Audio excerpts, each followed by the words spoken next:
Before you dive in, subscribe to the channel for more chilling stories like this, and tell us in the comments which city you're watching from. Your hometown might haunt the next tale. In the sleepy suburbs of Seattle, Washington, where rain-slicked streets reflected the erratic glow of distant city lights, like shattered mirrors under a perpetual overcast sky that seemed to press down on the world with unrelenting weight. Emily Carter clocked in for her evening shift at the small Italian bistro nestled in a fading strip mall on the edge of town. She was a part-time delivery driver, juggling grueling college classes by day, endless lectures on literature and philosophy that only amplified her inner turmoil, and these unpredictable nocturnal runs by night, all while trying to outrun the shadows of her own complicated past. That past included a hidden affair with a married professor, a reckless entanglement that had left her drowning in a sea of guilt, with whispers of betrayal echoing in her quieter moments, haunting her like ghosts she couldn't exorcise. The restaurant itself was a cozy but worn spot, its neon sign flickering like a dying heartbeat against a misty dusk. The air inside thick with the comforting yet cloying aromas of simmering marinara sauces, fresh baked garlic bread, and bubbling cheese that masked the underlying staleness of the place. Fridays always meant extended hours, with the bistro staying open until midnight to catch the sparse late-night crowd of insomniacs and shift workers. And tonight was no exception, the clock ticking slowly toward closing as orders trickled in. The manager, a gruff man named Tony, with a perpetual 5 o'clock shadow and a voice roughened by years of barking orders, handed her a crumpled order slip with a nod, a large delivery for a house on Elm Street, just 10 minutes away in a quiet residential area she knew well from previous runs, lined with neat lawns and glowing porch lights. Emily loaded the steaming bags into her reliable hatchback, the scent of garlic, tomato sauce, and melted cheese filling the car like a comforting fog, momentarily pushing back the nagging paranoia that had been building in her life ever since the affair ended in tears and accusations. As she drove out into the night, rain pattered steadily on the windshields, blurring the world into a watery haze that made the streetlights halo with ethereal, almost supernatural light, casting elongated shadows that danced across the pavement. Her phone buzzed sharply on the dashboard. A call from Tony back at the bistro, his voice crackling through the speaker. "Hey, Emily, customer just called back. Gave the wrong address by mistake. Happens sometimes with these late ones. Here's the new one. Write it down quick before you get too far." She pulled over to the side of the road under a flickering street lamp, tires splashing in a deep puddle that reflected her anxious face back at her, and jotted it down on the back of the receipt with a shaky pen, her handwriting uneven from the chill seeping into the car. Punching the new address into her GPS, the screen recalculated with a series of beeps, the robotic voice announcing, 30 minutes out, veering into the rural edges of town, where suburban homes thinned into misty fields and dense, fog-shrouded woods that swallowed the light. Unease stirred in her chest like a coiling serpent, twisting tighter with each passing second. Why the sudden change? It felt off, deliberate even, as if someone, perhaps the professor's wife who had discovered the affair and threatened revenge, were luring her farther from safety into isolation where her guilt could be confronted. But the food was already prepared, cooling rapidly in its insulated bags, and tips were scarce enough without turning back empty-handed. So she suppressed the fear and turned the car around, headlights cutting through the thickening fog like hesitant probes into the unknown. The roads emptied gradually as she drove deeper into the outskirts, no other cars in sight for miles, only the rhythmic swipe of her wipers against the glass and a growing paranoia that she was being led somewhere intentional, a setup born from her own buried secrets. The stolen kisses in dimly lit offices, the lies she told to friends, the guilt that now manifested as phantom eyes watching from the tree line.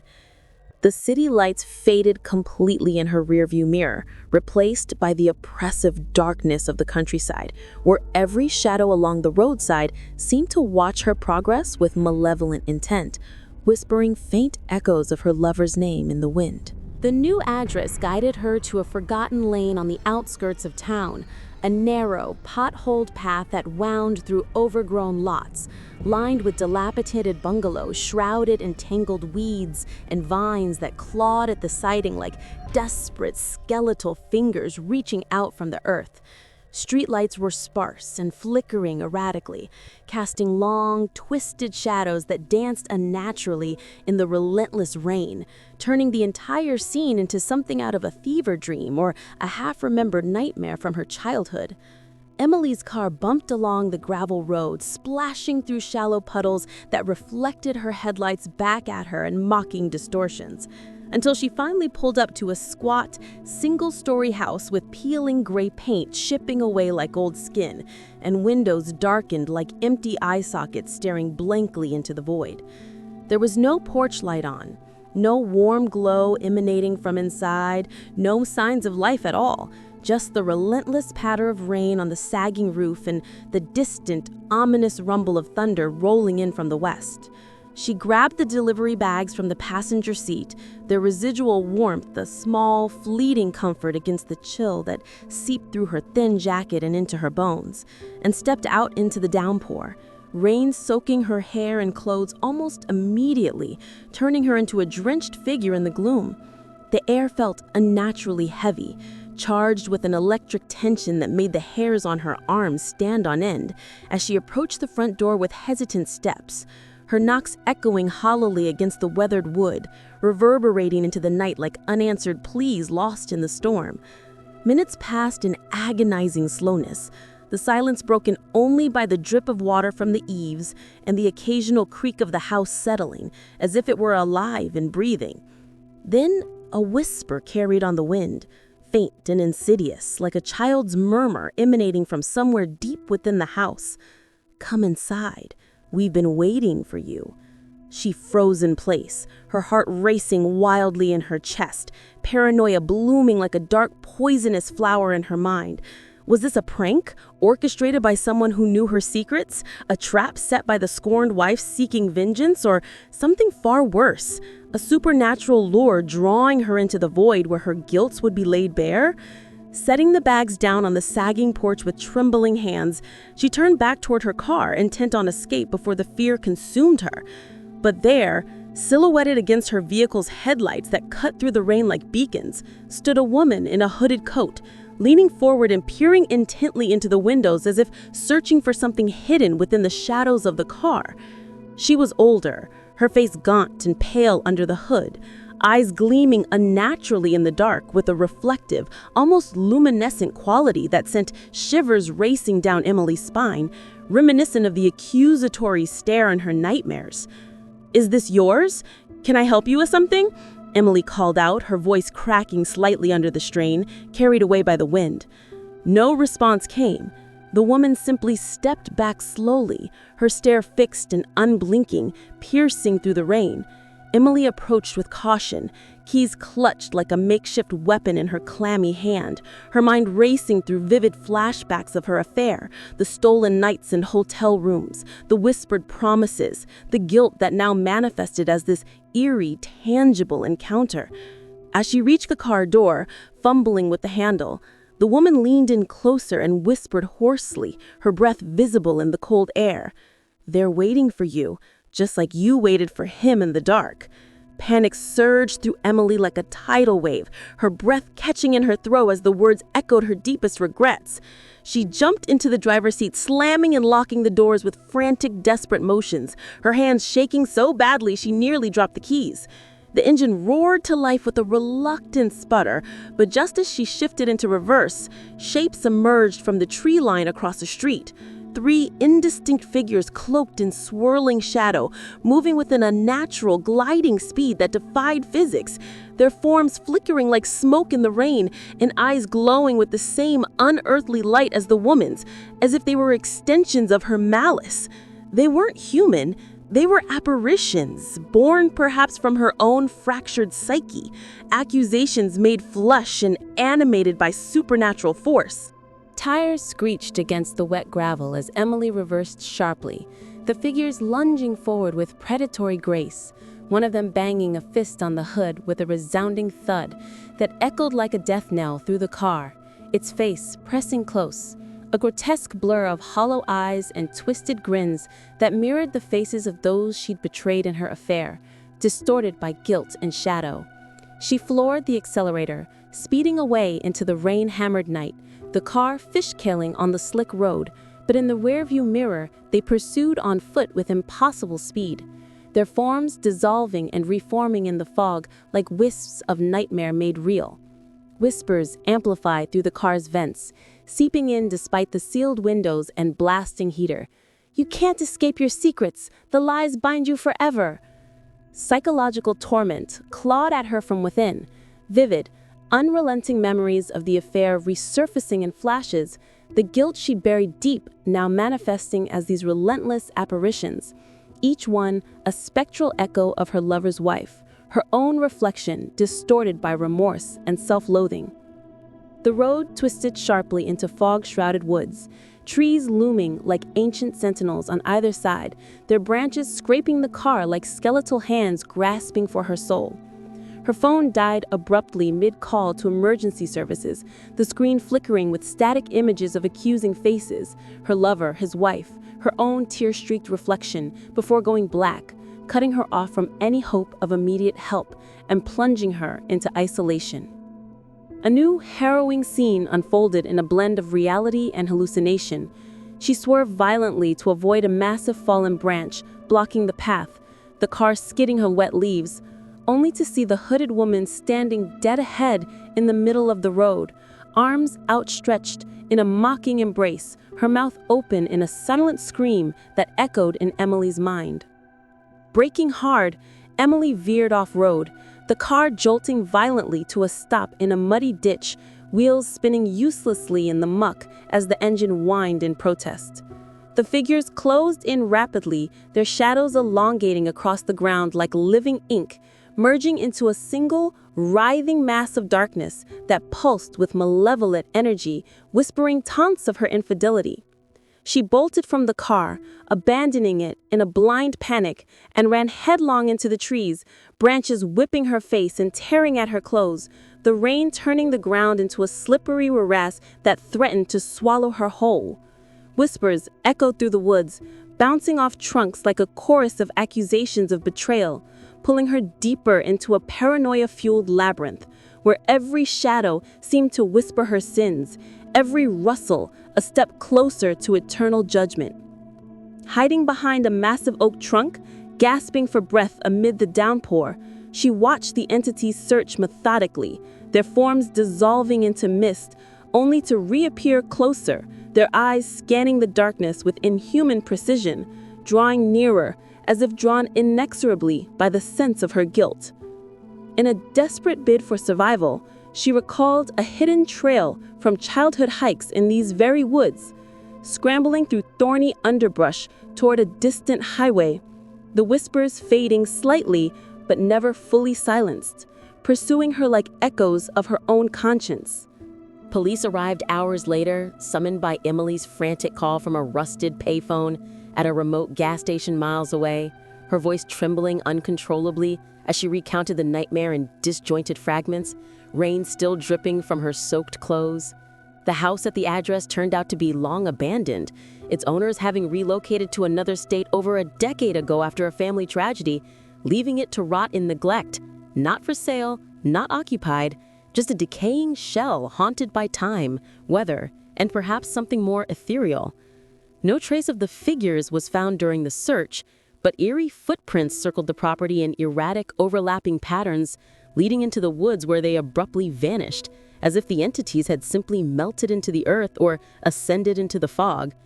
The original caller's number remained a ghost in the system, untraceable, and possibly fabricated, adding to the mystery that baffled investigators. Emily survived the ordeal physically, escaping the woods battered, bruised, and hypothermic, but alive. Yet the supernatural elements lingered like a malignant curse, infiltrating every aspect of her daily life and turning normalcy into a battlefield of fear. Nights in her modest apartment brought chilling apparitions in the mirrors, distorted faces of her lover and his wife, whispering her guilt, feeding on her fear and isolation, turning every reflection into a portal of judgment that replayed her betrayals in endless loops. Paranoia isolated her further, every shadow in the hallway a potential pursuer, every unexpected phone call a possible lure back into the fog, causing her to withdraw from friends and classes, her once vibrant life shrinking into solitude. She quit the delivering job immediately, seeking therapy to confront the psychological scars, but sessions only unearthed more layers of remorse, the entities appearing in her dreams as vengeful spirits demanding atonement through increasingly vivid nightmares where she relived the affair in supernatural detail. In the misty fringes of Seattle, where the rain never fully washes away the stains of the past, locals whisper in dimly lit cafes and foggy bars of the empty house on that forgotten lane, a nexus where personal regrets summon ethereal entities that hunt the living with whispers and shadows, drawing them into an unresolved eternal dance of fear, redemption, and the blurring boundaries between guilt and the grave. A tale that warns of the dangers of buried secrets rising to claim their due. In the quiet outskirts of Buffalo, New York, where winter winds howled relentlessly through vast, forgotten fields that stretched like endless white shrouds under a moonless sky, Alex Thompson pulled his battered sedan into the dimly lit parking lot of the old convenience store. Snowflakes swirled in chaotic patterns, dancing like ethereal ghosts, caught in the erratic flicker of the store's ancient neon sign, which buzzed faintly against the oppressive silence of the night. He had been working the graveyard shift for months now, from 11 p.m. to 7 a.m., trapped in this isolated outpost that reeked of stale coffee, expired snacks, and the lingering regret of choices that had led him here. The job barely paid the bills, but it was all he had after the fallout from his old life: a messy divorce, a brother he hadn't spoken to in years, and nights haunted by the guilt of abandonment. Each shift chipped away at his sanity, leaving him hollow, like the empty shelves he restocked under the harsh fluorescent lights. Tonight, the storm raged with unusual fury, blanketing the world in a thick layer of white isolation that muffled every sound and turned the familiar landscape into something alien and unforgiving.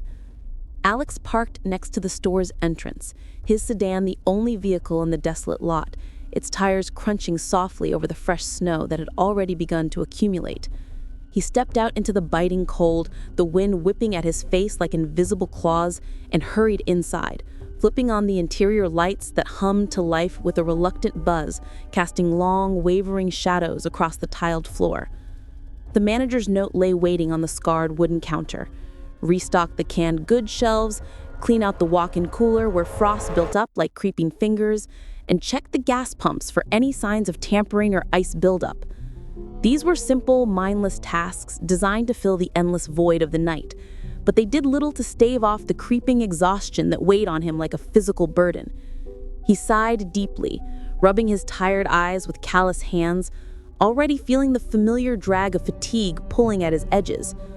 Outside, the wind moaned through the cracks in the building, carrying faint echoes that sounded almost human, distant cries or whispers that he dismissed as tricks of the storm, though they stirred something uneasy in his gut.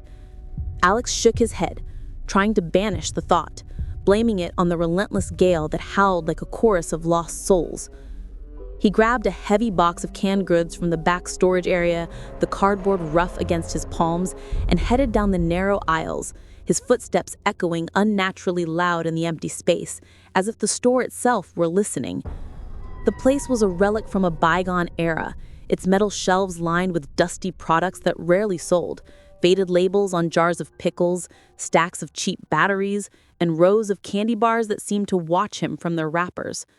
Shadows pooled in the corners like unspoken secrets, gathering thickness as the night deepened, and Alex couldn't shake the feeling that the store held memories of its own, echoes of past customers who had vanished into the cold. As midnight approached, ticking over with the slow click of the wall clock, a low rumble pierced the gale outside, vibrating through the walls like a distant thunder. Headlights suddenly pierced the swirling blizzard, cutting sharp beams through the snow, revealing an old, rusted pickup truck pulling up haphazardly to one of the gas pumps. Alex glanced out the frost-etched window, his breath fogging the glass, seeing the vehicle idle there with its engine cutting off abruptly, no one emerging from the cab. Snow began to pile on its hood almost immediately, forming a white crown that grew thicker by the second. He waited, idly scrolling through his phone for distractions, mindless videos of faraway places he would never visit, but the minutes stretched into an uncomfortable eternity, the truck sitting silent and abandoned, its presence feeling more like an intrusion than a coincidence. A chill crept up his spine, not from the seeping cold of the storm, but from something deeper, a budding paranoia that whispered of unseen eyes watching from the dark, as if the truck had been sent to test him, to probe the fractures in his isolated existence. He tried to ignore it, focusing on the glow of his screen, but the unease festered, turning every gust of wind into a potential harbinger of something malevolent lurking just beyond the glass. Curiosity gnawed at Alex like an insistent itch, pulling him away from his distractions and toward the window once more.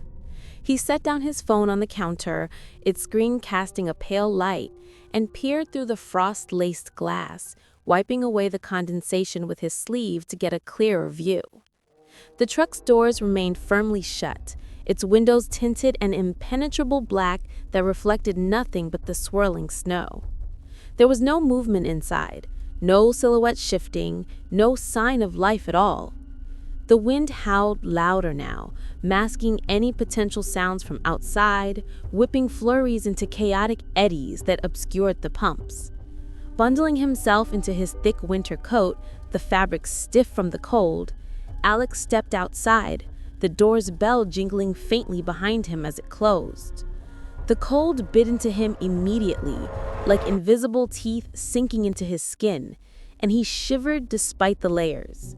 Snow crunched under his boots with each cautious step as he approached the truck, his breath coming out in visible puffs that hung in the air like fleeting spirits. "Hello? Anyone there?" His voice trembled, barely audible over the storm, lost in the vast whiteness that surrounded him. No answer came, only the relentless whine of the wind. He circled the truck slowly, his gloved hands brushing against the icy metal, peering inside through the side windows.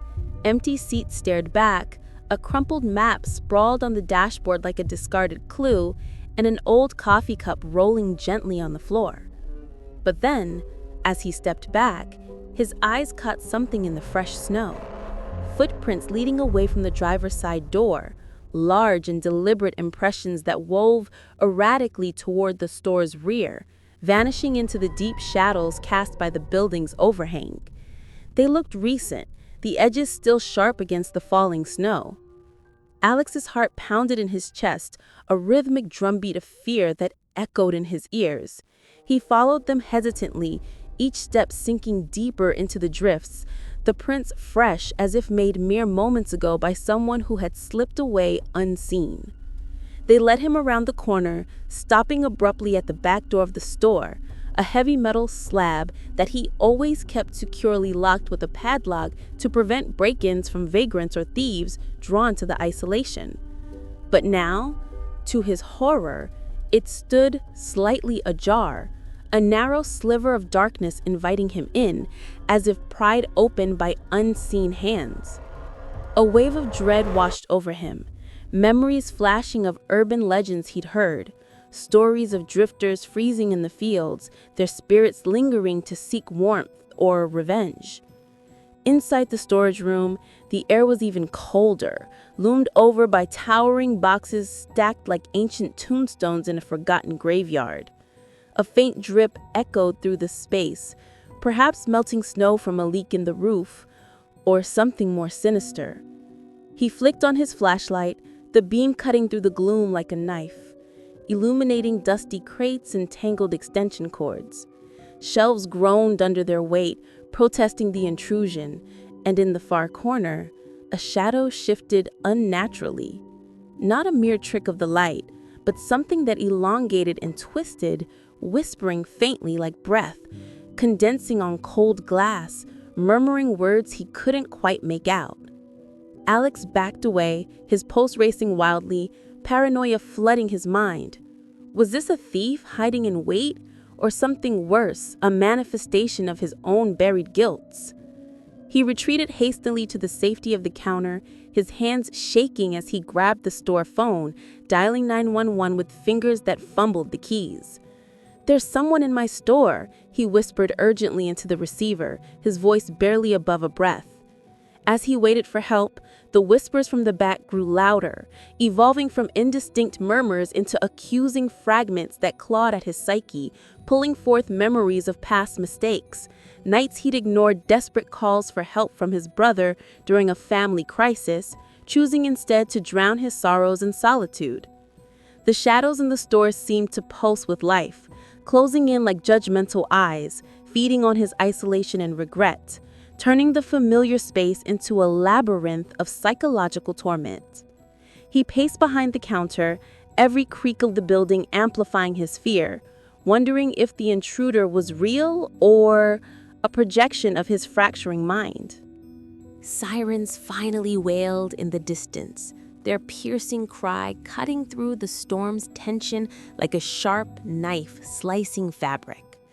Alex huddled behind the counter, his body pressed against the worn wood, eyes fixed unblinkingly on the dark doorway leading to the storage room.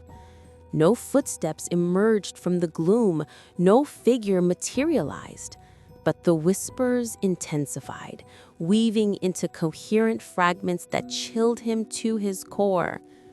"You left us alone in the cold."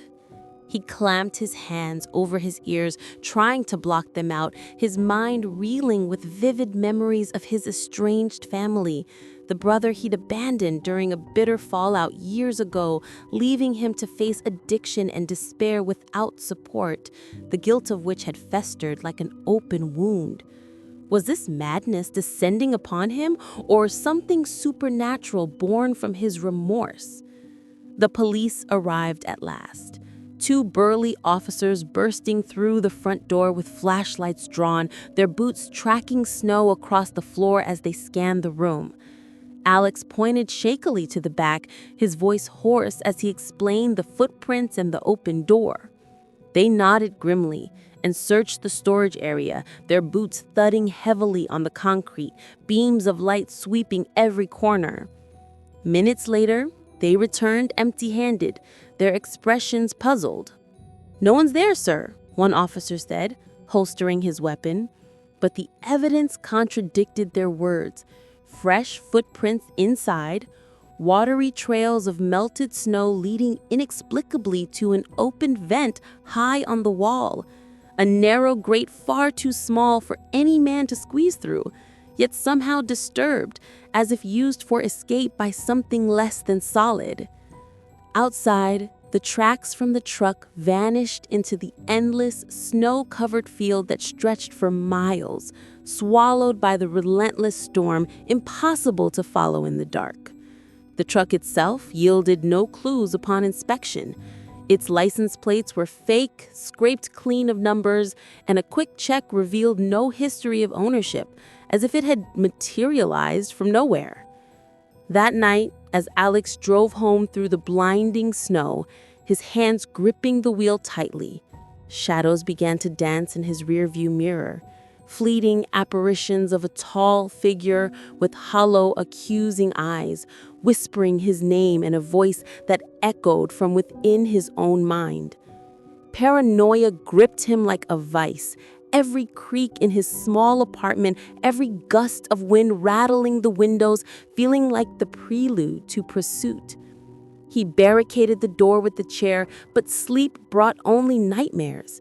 The figure emerging from the walls themselves, its form dissolving into wisps of smoke that infiltrated his lungs, feeding on his isolation and forcing him to relive the moment he turned his back on his brother, the phone call he never answered. In one vivid dream sequence, he found himself back in the store. But the aisles twisted into an infinite maze, the whispers multiplying into a cacophony of voices from his past, each one blaming him for their suffering, the shadows coalescing into hands that reached out to drag him into the void.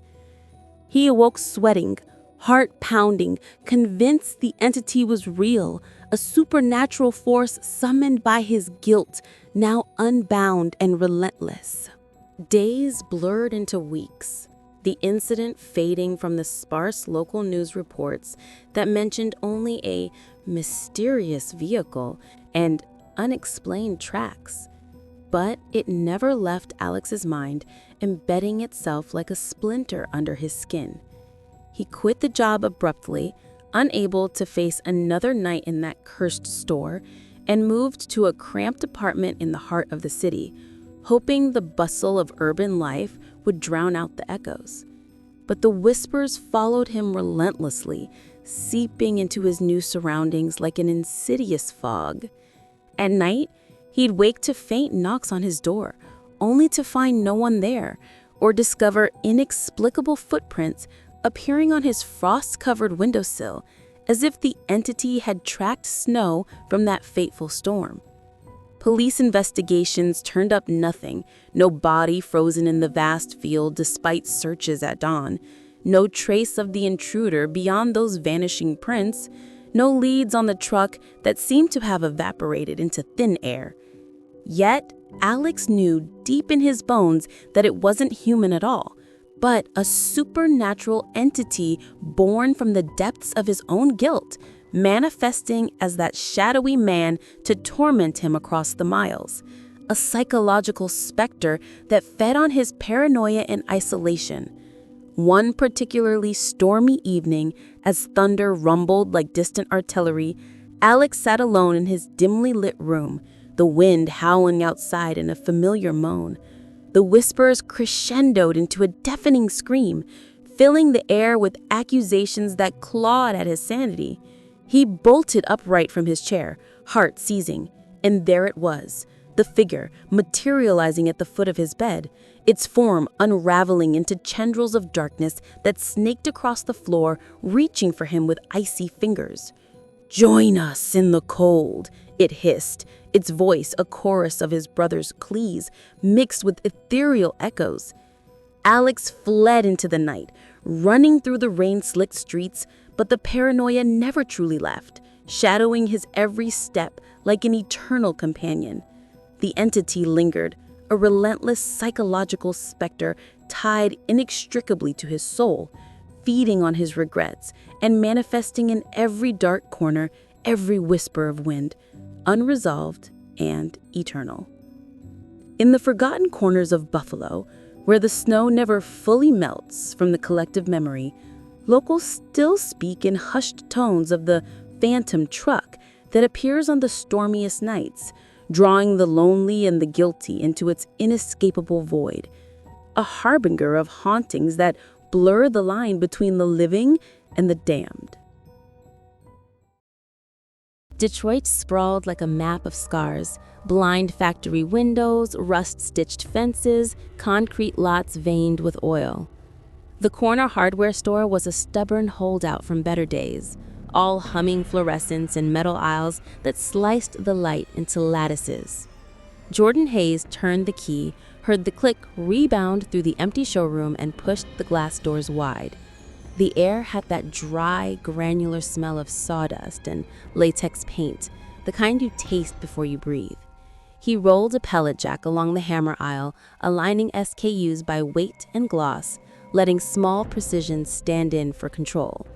A year of overnights had taught him the grammar of the place, how linoleum muttered under casters, how steel rackings sang when temperature shifted, how the lights kept their own indifferent pulse.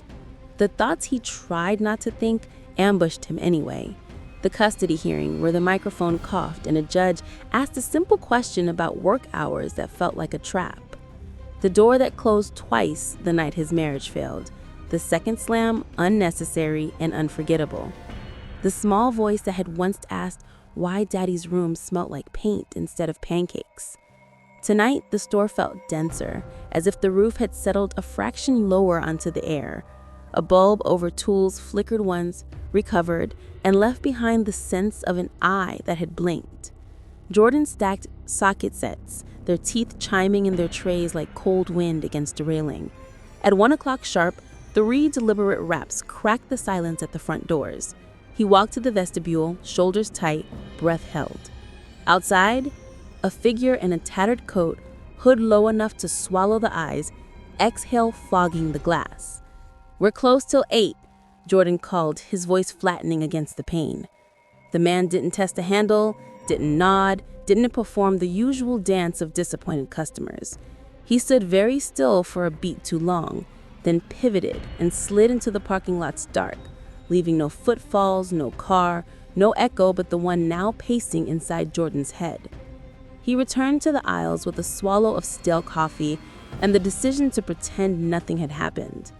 The store disagreed. The hum felt pitched half a note sharper. Corners seemed a shade deeper. When he set a row of framing hammers just so, the metal kissed metal with a sound that made him think of laughter kept behind closed teeth. He rubbed his thumb against his index finger, a nervous tick with the moral weight of a confession, and told himself it was just fatigue. The clock on the wall ticked to 1:07 and the building held its breath. The back office was a sick yellow box, safety posters curling at the edges, a metal desk with burrs you could snag a shirt on, a clock determined to exist. Jordan chewed a sandwich that had given up being food hours ago and stared at the minute hand as if it might blink. The first crash came from aisle 3. Not an accident, not a slow descent, but the exact punctuation of something heavy choosing the floor. He froze, set the sandwich down, and opened the office door. The sales floor looked the same and not the same. Angles just a little wrong, a cold draft that seemed to radiate from steel, and shadows that felt elastic. On the linoleum, muddy prints had appeared where prints had no right to be. They didn't lead from the front or the loading bay. They began. One tread full, the next scuffed, as if the maker limped or refused to obey its own physics. Jordan followed, light on his feet, the way you move when you know sound is an animal with teeth. The trail wove toward the hammer aisle and stopped beneath a lamp that hissed like a breath through teeth. There, the darkness peeled away from the cinder block in the shape of a person without being a person. Eyes not shining, but accusing. Wells that didn't accept light. "Jordan," it said, and the sound came from 3 places at once, wet paper tearing around his name. "You left her." Old sentence, new mouth. He fumbled his phone, fingers slippery with sweat, and dialed emergency services. "There's someone here," he whispered, then corrected himself because honesty felt like survival. "There's something here." The dispatcher told him to lock doors and wait. Wait sounded obscene in a place where doors had stopped meaning anything. The shadow advanced, the rack vibrated. Hammerheads groaned against their pegs, the wooden handles first, as if wood remembered pain before steel did. A blistered pack of saw blades popped, pedaled thin teeth across the floor. "You chose night shift," the voice said, and he tasted courthouse coffee and the plastic tang of his old badge in the sentence. He realized, as if a diagram had been unrolled in his mind, that the thing was sampling him, cutting phrases out of the underlayer where he kept what he didn't say. The store's layout twitched toward memory. "Can I help you?" placard shifted to the exact height a photo frame had once hung in his apartment. A dangling tape measure swung in the slow arc of a grandfather clock pendulum his father had failed to fix. The aisles were dressing themselves in his past. He plotted a path the way a carpenter lays a chalk line, alarm button near the register, extinguisher by the vestibule, the stout dowel he sometimes used to brace the stockroom door. He slid sideways along the end cap and cut into aisle 4.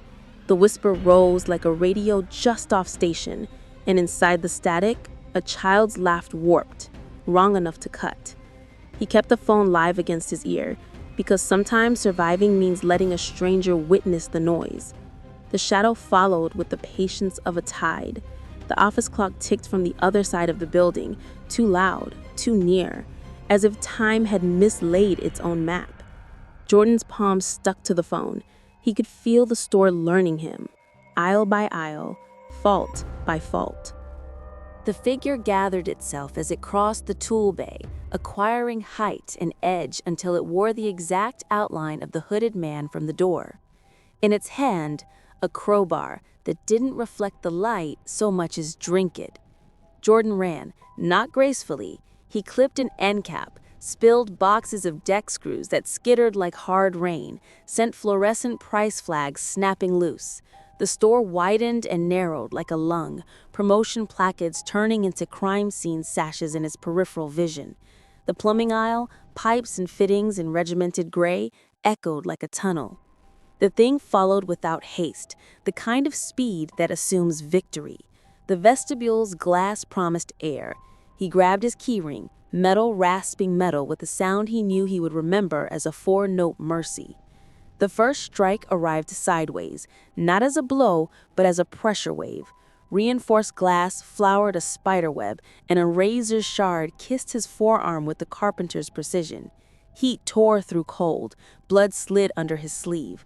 The crowbar hadn't touched him, the material itself had failed under a rule he did not understand. He found the right key in the wrong order, forced the lock, and the door gave enough to let him through. Night hit his face with the parking lot's flavorless frost. He sprinted, zigzag awkward, and dove into his truck, slammed the locks and folded himself against the steering wheel, while his heart hammered like a framing gun. He listened. The store still hummed. Far off, sirens braided into a rising chord. Between them, a different breath matched his for a few counts and then unraveled, as if the thing had dissolved into weather. When the cruisers arrived, Jordan's story came out bent and then straightened. There was someone, the glass broke, there are footprints, no vehicle. Officers crossed the threshold with the composure of people trained to borrow calm from their belts. Body cams caught the temperature in aisle 3, dropping degree by degree as if the floor were swallowing heat. One officer stepped back without admitting it and radioed in that they had auditory artifacts, just as the feed captured a layered whisper of Jordan's name with no mouth attached to it. A tech drew close to the hammer rack and winced at faint drag marks on the steel uprights, as though cold fingers had wandered there and left paths in dust no one else could see. The back door's bolt had bent like taffy, without the telltale scars of a tool. On the floor sat a crowbar heavier than its size allowed, its alloy a color that matched nothing in the store. The tech touched it and shook his hand out as if something had bitten through the glove. Latent prints matched no database. The preliminary write-up would talk about thermal anomalies and multiphonic voice signatures. Jordan answered questions, accepted a square of gauze and tape, signed what needed signing, and stared through the mended glass back into the aisles. The place looked like rooms look after a fight. Same furniture, different air. At dawn, the manager would swear in new cameras and count broken stock, while an insurance adjuster made neat columns. But that night, the building had already taken Jordan's measure, the way wood memorizes a footstep in an old house and waits for it to come back. He quit the next morning with the clean certainty of a man who finally understands the word no. The manager floated ideas about swapping shifts, saw the bandage, thought better of it. Jordan packed 2 shirts and a pair of gloves that smelled like nothing and drove out to a suburb that sold quiet on lawn signs. He rented a 2-room walk-up with a balcony that faced a treeless lot and put a single magnet on a new fridge as if that counted as a boundary. The first night almost held. The second, the hallway light outside his door took on the hardware's pitch and made his wall throw shadows shaped like racking. The third, 3 knocks tapped his apartment door, exactly the same cadence as before, while the peephole framed nobody. At the new warehouse job, daylight and forklifts and ordinary injuries felt like a cure, until his thumb cracked against his index finger on its own whenever he tried to lie to himself. He noticed a rule emerging. The presence manifested where unpainted metal breathed cold. A dish rack chimed without touch. A bus stanchion hummed a half note of accusation. A handrail returned his palm like ice from a whale. He tried therapy. A bright room, firm chair, a notebook quietly filling with his verbs. When the counselor asked about his son, The steel base of the coffee table groaned a sound he knew from aisle 3. A glass on the armrest quivered. He kept talking.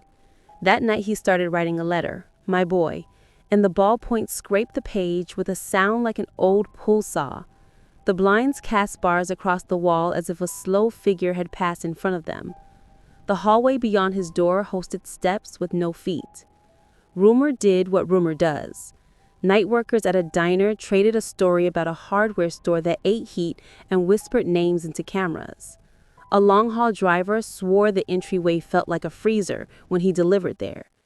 A security guard mentioned sibilance on playback and stopped talking. The haunting traveled with him and also stayed put, which felt unfair and correct. Then came the discovery that wasn't quite hope, but rhymed with it. When he played the clipped body cam audio the police had previewed for him, a layered whisper of his name, no throat attached, the apartment bent for a fraction of a second, as if the room had shrugged from the inside. He looped 3 seconds through earbuds. In those beats, the presence lagged by a half step. The blinds' rattle came late. The metal lost its unnatural chill. When he told himself a comforting lie, just exhaustion, the glass cut on his forearm flushed purple and a metallic tang woke in the air. When he told the uglier truth, "I failed," the hum retreated a measurable inch. A call from his son on a Sunday morning landed like a blessing and a threat.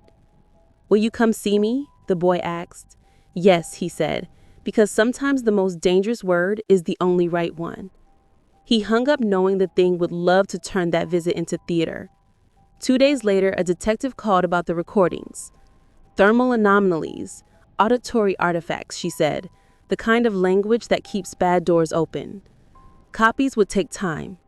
Jordan thanked her, wrote down a list of names and box numbers, and chose a plan like a tool out of a drawer. He would go back before dawn, when the city's bones were still warming, and collect whatever the store kept: surveillance audio, a shard of glass with the right pattern of failure, any physical consonant that might hum if he fed it the loop. That night the presence came without costume. Mold-fast shadow climbed his living room wall, smeared across the ceiling, and traced for a single heartbeat the doorway of his old apartment where no door stood. "You left us," it said, in a voice copied from the exact hour it had once been human. He didn't look at it because he had learned that attention lent mass. "I'm here," he said, and pressed play again. His name, exhaled by no one, filled the room at the level of a breath. The shadow paused. The metal softened its cold for 3 pulses. Not victory, a seam, enough to think through. He turned off the lamp, leaned his ear to the door, and listened to the building admit that the night was still crowded but not absolute. Somewhere across town, the hardware waited with the patience of iron. He had learned the rule, that bare metal was an altar, and found the beginning of a counter ritual, a loop that might be a key. At 3:30, he set out gloves, a flashlight, a pocket recorder, and a pry tool that never hurt anyone. He laced his boots, steadied his hands, and rehearsed the route and the beats the way a carpenter rehearses the order of cuts before the wood ever sees the blade. When the hour turned, he opened his door and stepped into a hallway that hummed a familiar note, and for once he hummed back first. Don't forget to subscribe to the channel for more terrifying stories.